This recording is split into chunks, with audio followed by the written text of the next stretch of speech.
Hello student, good morning and Jai Sri Swaminarayan. Today we will study an alien handbook chapter number 10 an alien hand. Okay, so first of all we will study before you read. Okay, have you heard of the Viking mission to Mars? Mars में एक भेजा गया था satellite, उसके बारे में क्या आप जानते हो? The mission name was Viking mission to Mars. The National Aeronautics and Space Administration NASA, okay, NASA कहाँ पर है? यूएसए में, राइट. हमने स्टैंडर्ड 4th में भी पढ़ा था इसके बारे में, चैप्टर नंबर 4 कल्पना चावला में, right. The National Aeronautics and Space Administration, तो ये आपको फुल फॉर्म भी याद रखना पड़ेगा. So this is short form NASA. Viking mission to Mars was composed of 2 spacecraft.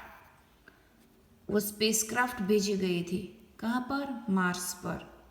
कहाँ का वो मिशन था? नासा का. वाइकिंग 1 एंड वाइकिंग 2 ऐसे करके 2 स्पेसक्राफ्ट भेजी गई थी. ईच कंसिस्टिंग मीन्स उसके साथ जो भेजे गए थे of an orbiter and a lander. Orbiter मतलब जो घूमता है वो, एंड लैंडर जो लैंड कर सकता है वो. The primary objectives were to obtain image and sample of the Martian surface and soil and search for any possible sign of life. So what was the mission of those spacecraft? What were the objectives? तो उसके objective क्या थे, क्यों भेजे गए थे? तो image लेने के लिए, टू ऑब्टेन इमेज, एक तो वहाँ की इमेज लेने के लिए, इमेज एंड सैंपल. क्यों? तो मार्शियन सरफेस के इमेज और सैंपल इसलिए लिए गए कि वहाँ पर कोई पॉसिबल है कोई साइन ऑफ लाइफ, मतलब वहाँ पर कोई क्या जिंदा रह सकता है. तो इस तरह से ये स्टडी करने के लिए वो स्पेसक्राफ्ट भेजे गए थे, right. So objectives of those spacecraft were to search or to get the sign of life, whether it is possible there or not. Viking 1 was launched on 20th August 1975 and arrived at Mars on 19 June 1976. कब भेजा गया था? The date is given 20 August 1975. Arrived मतलब पहुंचा. कहाँ पर पहुंचा? Mars पर पहुंचा 19 जून 1976. Nearly 10 months. Viking 2 was launched on 9 September 1975 and enters Mars orbit on 7 August 1976. Okay, ये सितंबर में भेजा गया और वहाँ पर अगस्त में वो पहुँचा. Nearly 11 months. It took time nearly 11 months. तो in this way 2 spacecraft were launched. Okay, कहाँ पर भेजे गए? मार्स पर. Besides taking photographs and collecting other science data on the Martian surface, the 2 landers conducted 3 biology experiments to look for possible sign of life. वहाँ पर 3 जो है वो एक्सपेरिमेंट किए गए. As of now, there is no clear evidence of the presence of living microorganism in the soil near the landing site. फिर वहाँ पर ऐसा कुछ मिला नहीं कि वहाँ पर कोई एविडेंस, इतना क्लियर एविडेंस नहीं मिला. Now read the story. अब हम ये स्टोरी रीड करेंगे. स्टोरी का नाम क्या है? An alien hand. हम सब ने थोड़ा बहुत एलियन के बारे में जाना है. एलियन मतलब स्ट्रेंज पर्सन भी होता है. Okay, Tilu, how often have you been told not to go that way. अब स्टोरी की शुरुआत होती है. There is a boy name Tilu. तो उसको कोई कह रहा है कि how often have you been told, कितनी बार तुझे बोला गया है not to go that way, वो रास्ते पर नहीं जाना है. But why does daddy go there every day? Now Tilu ask. Because उसके डैडी जो है वो रोज वही रास्ते से जाते हैं. So Tilu questioned, then why does daddy go there every day? Because that's his job. Tilu, somebody answer कि वो तो उसकी जॉब है इसलिए वो जाते हैं. But Tilu was not allowed to go on that way. कि वो रास्ते पर उसको अलाउड नहीं था। डैडी जाते थे because it is his job. That why was an underground passage that way, it was underground passage. You know underground, जमीन के अंदर जो होता है वो अंडरग्राउंड होता है, राइट। कभी कभी सुरंग भी वहाँ से खोदी जाती है, अंडरग्राउंड है ना, तो वो अंडरग्राउंड पैसेज था। टिलू's father went every day for work along that passage, and Tilu's father used that way, okay, to go for a job, and every day he came back from that direction. रोज तो वापस वहाँ से आते थे। What lay at the end of that forbidden route? Forbidden means जो रास्ते पर जाने के लिए मना होता है वो होता है forbidden। तो उस forbidden route जो है वहाँ पर ऐसा क्या है, end of that forbidden route वहाँ पर क्या है। सो टिलू जो था वो क्वेश्चन था, थोड़ा क्यूरियस था। He wanted to know something. Not only Tilu but a great majority of the community would have liked to no.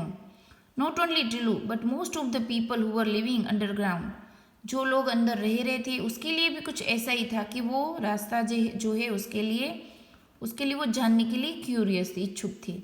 Tilu's father was one of the select few permitted to go that way. And Tilu's father, one of the secret few permitted, मतलब select few permitted. Only few person were permitted to go there, not all. कोई कोई लोगों को ही वही passage से allow होता था, permission मिली थी। The above conversation invariably took place between Tilu and his mother, whenever he insisted on following his father. So this conversation, कौन सा कन्वर्सेशन, मम्मी कहती है नहीं जाना है, and Tilu curious to go there, and this happens many time. So this conversation is between Tilu and टिलू's mother. Today however was different. टिलू's father was enjoying a siesta at home and Tilu managed to get hold of his security card. Okay, so one day what happened? टिलू's father was sleeping, और siesta means थोड़ी देर के लिए वो आराम कर रहे थे, and Tilu manage to get hold of his security card and he has taken that security card and he went to that passage, to that forbidden passage, वहाँ पर वो चला जाता है। Then evading his watchful mother's eye, Tilu made his way to the forbidden passage. वो अपनी mummy की नज़रों से चुरा कर भी वो उस रास्ते पर वो जाता है। Tilu made his way to the forbidden passage, mummy की आंखों इवेडिंग मतलब मम्मी की वो वॉचफुल आइज थी, उससे भी वो स्लिप होकर वो रास्ते पर जाता है। A metal door barred his entry, but Tilu had watched his father slip the magic card into a slot, he did the same. Okay, so वो मैजिक जो कार्ड था, वो सिक्योरिटी कार्ड था, वो स्लॉट में रखता है। ओके, एक्चुअली उसको पता था कि उसके फादर भी ऐसा करते हैं। And the door open noiselessly, that door opened. Okay, a well lit passage seemed to beckon him, means सामने उसको वेल लिट पैसेज दिखा, बहुत ही उसमें उजाला था। Snatching the card which had come out of another slot in the wall, Tilu started his march along a gentle upward slope, for the passage led from the underground habitat of the surface of the planet. Actually वो underground जो passage था, underground में habitat मतलब कुछ लोग रह रहे थे, जो लोग हैं वो अंडरग्राउंड में रह रहे थे, और ये पैसेज कहाँ जाता है, सरफेस ऑफ द प्लानिट। जो कोई भी प्लानिट है उसका सरफेस मतलब जमीन पर वो रास्ता खुलता था। लोग कहाँ रह रहे थे, अंडरग्राउंड में। Tilu looked forward to seeing the sun और the stars above which he had heard and read so much.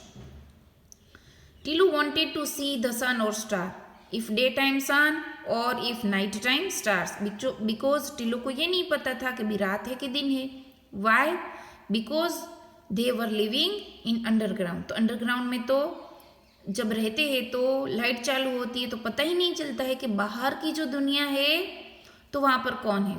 So Tilu have read somewhere, कहीं पर उसने रीड किया था कि दिन में सन दिखता है और रात को स्टार्स दिखते हैं। So he wanted to see the sun if the day time and he wanted to see the stars if the night time would be there, but as that wasn't to be, but ऐसा कुछ हुआ नहीं। Tillu had underestimated the security arrangements. Okay, वो ऐसी वैसी कोई security arrangement नहीं थी. It was tight and very strict security arrangement were done. Invisible mechanical device and already detected and photographed the small intruder. Sent his picture to the central bureau where it was thoroughly checked. Actually cameras लगे हुए थे. So cameras clicked the small intruder. Intruder means strange person. वो छोटा सा था टिल्लू. तो it has taken the image and sent to the central bureau. Okay, वहाँ पर जो थरोली चेक होता है वहाँ पर वो पकड़ा गया कि कोई ऐसा जो इंट्रूडर है वहाँ पर पास हो रहा है. And before he had advance means move ahead 10 paces a strong hand fail heavily on his shoulder. अभी वो जा ही रहे थे तभी एक स्ट्रॉन्ग हाथ उसके शोल्डर पर टच हुआ. Gently but firmly. वो हाथ था वो जेंटल टच था, बट फर्मली मतलब स्ट्रॉन्ग हाथ था किसी ने उसको रोका. Someone stopped him. Okay, gently but firmly he was escorted. Escorted मतलब टेकन और led. Beckon means making a summoning gesture.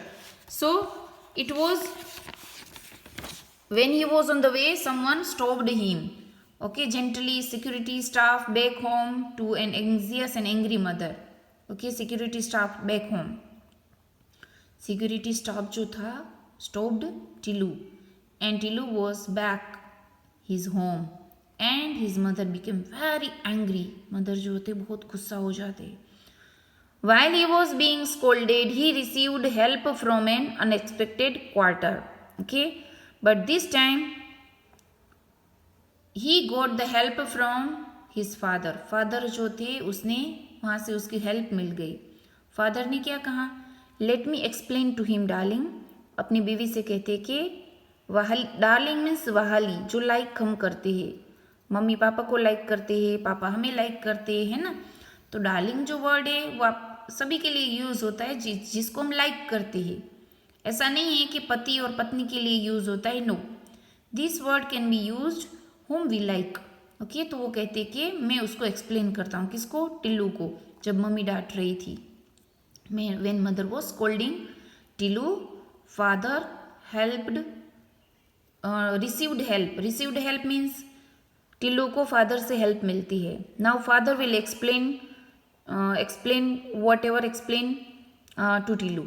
Said his father who had just got up, if he is properly briefed he will not do such a thing again. He started to explain.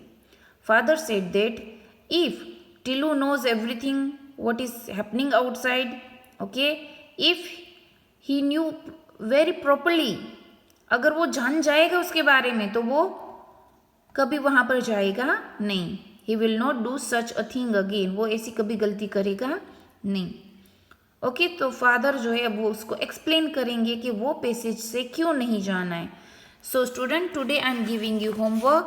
You have to write this paragraph. National aeronautics से लेकर आपको landing site तक लिखना है. Okay, this is about 2 mission जो NASA ने वो spacecraft भेजे थे. Already I explain. तो student, you have to write this 2 paragraph in your homework book. Okay, with neat and clean handwriting. Keep in your mind while you are writing, आपको जोर जोर से read कर के लिखना है और ब्यूटीफुल और नीट हैंड राइटिंग में लिखना है. ओके बच्चों, thank you and have a nice day. बाकी का जो चैप्टर है we will understand in next period. Okay.